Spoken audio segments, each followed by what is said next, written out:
안녕하십니까. 최보람입니다. 증권 전문가 윤흥상과 중앙정보부의 합작은 전형적인 정경유착이라고 규정할 수 있습니다. 그 당시 중앙정보부 혹은 중앙정보부장 김종필 씨 하면 나는 새도 떨어뜨릴 정도로 위세가 대단했습니다. 마침내 재무장관 도장까지 받았으니 윤흥상은 제대로 날개를 단 격입니다. 그 정도면 날개도 보통 날개입니까? 그렇게 해서 중앙정보부에 기세등등한 위세를 넣어본 윤흥상은 결국 한국전력 주식 12만 8천 주를 몽땅 손에 넣게 됩니다.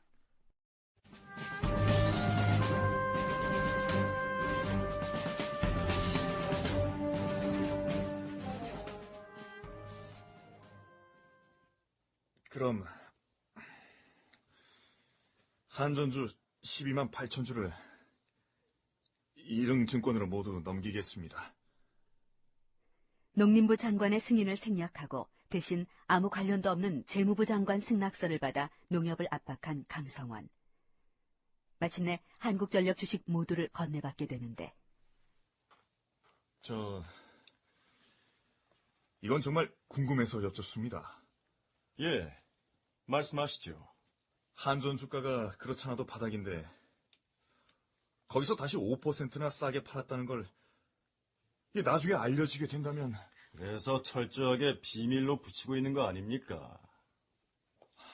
그래도 명분이. 본부회장님, 솔직히 말씀드려서 5% 정도 할인한 것은 일종의 커미션으로 생각하면 되지 않습니까? 커미션 모르십니까? 당시 한국전력 주식의 액면가는 만환, 주당 가격은 16,646환이었다. 중앙정보부 강성원과 정지원의 지원 사격을 받은 윤흥상이 불화받은 가격은 거기서 5%를 깎은 가격 15,813만 70전이었다. 그런데 그 후 한전주는 무려 6만 원까지 올라간 적이 있었다. 거기서 얻은 이익이란 그야말로 기하학적인 금액이었을 것이다. 그때 증권시장에 상장된 한전주는 10만여 주에 지나지 않았다. 윤흥상은 그보다 많은 12만 8천 주를 갖고 있다는 것을 비밀에 붙이고는 상장된 한전주를 사모으기 시작해 값을 올리는 작전에 착수했다. 2월 말에 한전주의 시세는 2만 환대, 나중에는 6만 환대로 올랐다. 비로소 증권시장에 대한 시중의 관심이 고조되고 돈이 몰려들기 시작했다. 3월 중 증권시장의 거래약정 대금은 344억 환으로서 2월의 4배였다. 윤흥상은 그 돈으로 이번에는 대증주, 즉 대한증권 거래소의 주식을 사들이기 시작한다. 증권거래소 이사장 주기식이 새파랗게 질렸다. 이거 어떻게 된 거야? 주식값이 액면가에 몇 배나 올랐다고? 지난주에 이미 4배를 돌파했고 매일같이 일환씩 오르고 있습니다. 지금 원인을 파악 중입니다. 아직도 파악 중이면 어쩌자는 거야? 범인을 잡아야지. 워낙 까다로운 일이라서. 이거는 누가 장난을 치고 있는 거야? 도대체 누가 이따위 장난을 치고 있느냐 말이야? 주기식은 당장 사단이라도 낼 듯 날고 뛰었다. 그런데 이상한 일이 벌어졌다.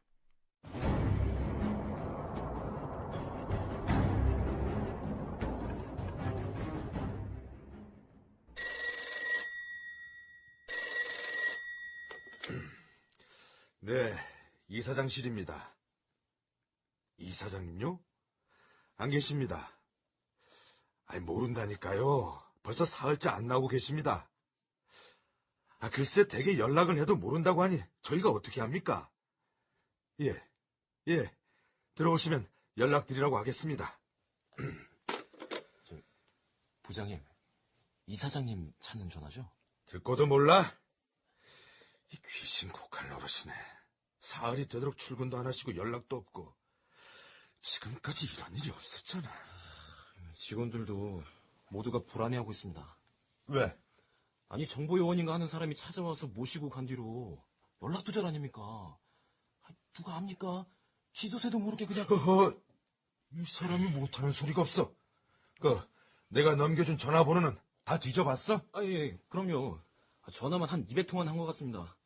저 이사장님 행방을 아는 사람이 한 사람도 없더라고요. 그 경찰에 신고라도 해야 하는 거 아닐까요? 저 혹시 자살... 쓸데없는 소리 말고 일이나 해.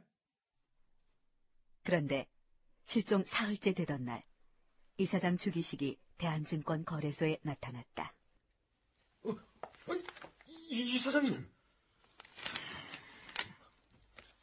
이거 받아두게. 이 사장님, 이건 뭡니까? 또 보세.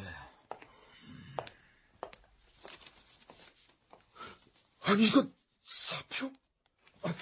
이 사장님! 그런 일이 있은 후 증권거래소의 체계가 변하기 시작한다. 간판부터 바뀌었다. 증권거래소라는 단체가 주식회사가 된 것이다. 그때부터 농협을 통해서 대중주 70%를 손에 넣은 유능상이 본격적으로 움직인다.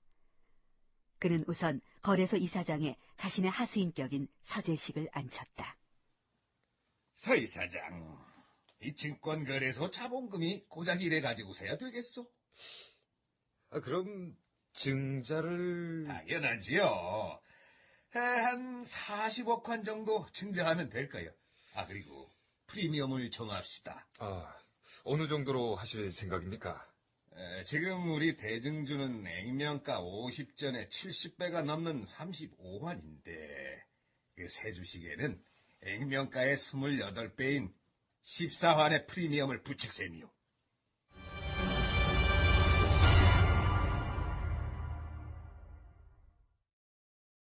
그렇게 해서 증권거래소는 주당 14환의 프리미엄을 붙여서 일반인을 대상으로 주식 청약을 받았는데, 청약 전날 밤에 증권회사와 은행 주변의 여관방이 동인할 정도였다고 합니다. 주식을 사겠다고 지방에서까지 올라온 사람들로 서울은 그야말로 만원이었던 겁니다.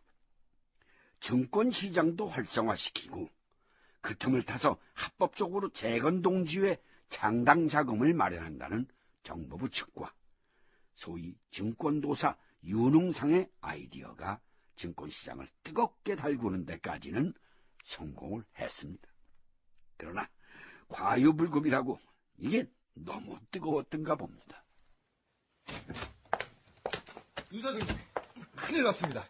증권시장이 너무 과열되고 있습니다. 서 이사장, 무슨 섭섭한 소리를 그렇게 하고 있어요? 당신 돈 벌기 싫어? 이건 이상현상입니다. 당연하지. 그 이상현상을 즐길 줄을 알아야 돼요. 그래야 돈을 버는 것이요. 증권시장이 자멸할 수도 있습니다. 증권시장을 우습게 보는구만. 그렇게 쉽게 안 쓰러져? 아니, 쓰러지도록 놔두지도 않아. 그 당시 증권시장은 이미 어둠이 짙게 깔리고 있었다. 증권회사들이 매도 측과 매수 측으로 나누어져 일대 공방전을 펼치는 데 따라 주식값은 무섭게 치솟았다.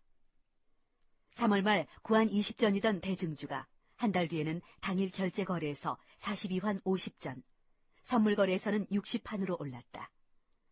4월에는 거래액이 1180억 환에 이르렀다.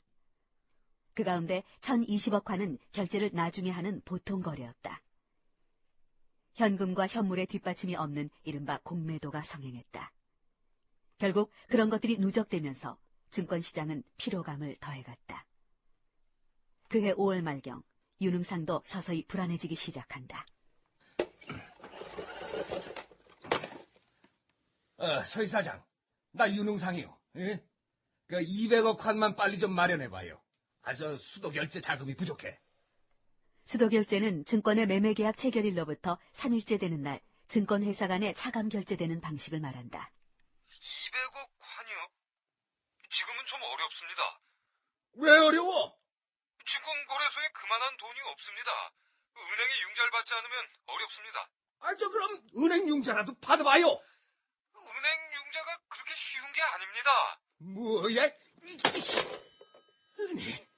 이 자식이 누구 덕분에 호요식하는데 이제 와서 저만 살겠다고?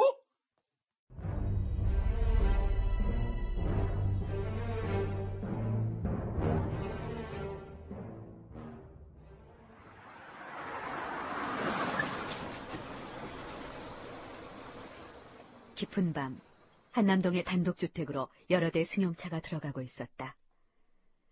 최고회의 유원식 위원, 천병규 재무부 장관, 증권거래소 이사장 서재식, 한국은행 총재 유창순도 끼어 있었다. 그것은 중앙정보부장 김종필의 집.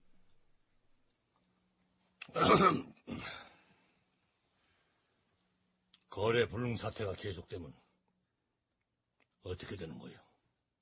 피해자가 속출하게 됩니다. 증권시장이 뒤집어지겠죠. 그걸 몰라서 물어본 것이 아니라 증권거래소 이사장 생각은 어때요? 방법은 융자밖에 없습니다. 그 막대한 돈을 어떻게? 일단 금융통화위원회를 열어서 한국은행에서 한국은행에서요? 아니 그럼 지금 공적 자금을 투입하자는 거예요 지금? 네, 지금 그걸 따지고 있을 때가 아니잖아요. 내일 당장 금융통화위원회 열어서 해결합시다. 마침내 다음 날, 증권거래소에 대한 특별 융자건을 위한 금융통화위원회가 열렸다. 최고회의에서 재정위원을 맡았던 유원식의 증언을 재구성하면 이렇다.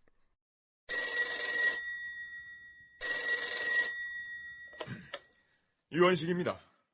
유 의원, 내일 스케줄이 어때? 특별한 일은 없습니다.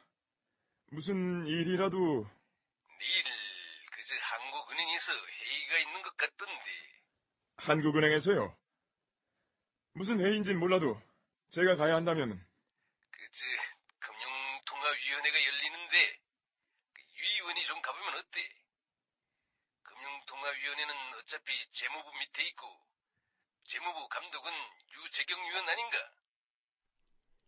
과연 박정희는 바람 앞에 등장격인 증권거래소의 상황을 얼마나 알고 있었던 것일까?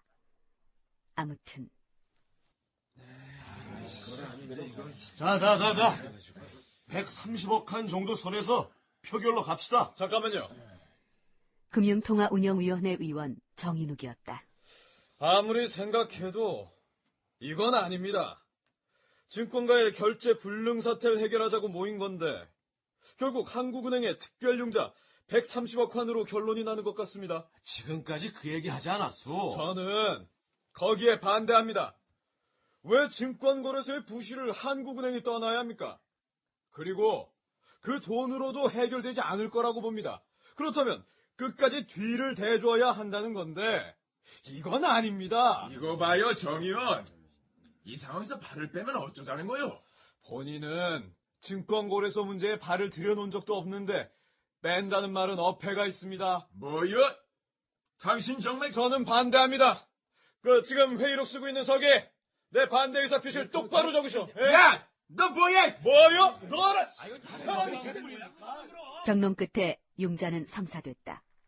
그러나 정인욱의 말대로 한국은행의 특별융자 130억 환으로는 증권가의 결제 불능 사태가 해결되지 않았다. 이틀 후 다시 100억 환, 그리고 다시 100억 환. 결국 무려 330억 환을 특별융자로 쏟아부었다. 그 돈이면 당시 우리나라 통화량의 10%에 해당되는 돈이었다. 그렇다면 그 돈은 과연 어디로 빠져나갔단 말인가?